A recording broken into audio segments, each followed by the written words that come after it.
Favorite nito may? This is lechon kawali. Lechon kawali ng MERS. Always favorite. Kaning manok kung saan man siya native, dili. May native manok na siya, no? Try nga natin yung... So today is mga 6:30 in the evening. We're going to Davao.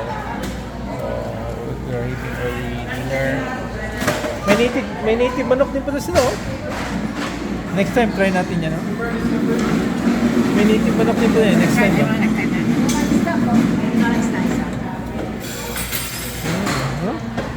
Next time, try natin yan.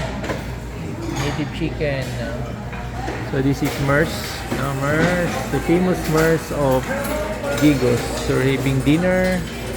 Ito yung mga pilihan nila. Of course, we have yung tinola. Tinola. Inito na siya, no? Inito, no? Inito na tinola.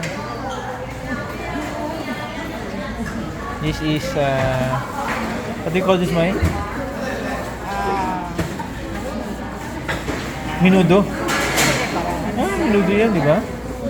Mga unhealthy food, no? Giniling, no? Pero masarap yun, no? Meron palang kwan dun, no? Binagoongan, no? Binagoongan. Ito yung mga... ito yung menudo. Yan. Ano po, Mai? Okay na? Rice. Tag-isa ka rice. Okay. Drinks ko. They have yung drinks, no? Halo-halo ang paborito ko dito eh, kaso gabi na. Dorian yun, guyabano shake.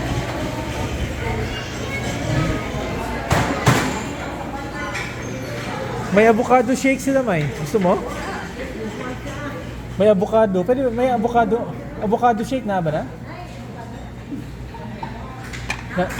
Avocado ako. Ito nila.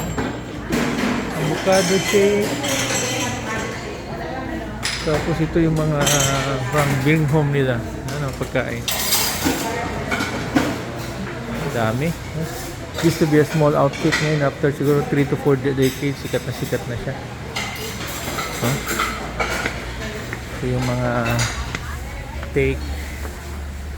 Bili kami dito. Mga hopya. No? Fresh na hopya. Galing, no? Durian hopya. Pandan na hopya. Iba-ibang klaseng hopya. But yung malakas dito yung what do you call that? Ito. This one. Ito yung pinakamalakas. Ano mo na hurot lagi ni? Init. Ano yung siyang rib? Tawagan niya. Bibingka mo ng kusog niya. Bibingka. Yung durian tar. Dami. Dami. Tupig. They have tupig. Spasol.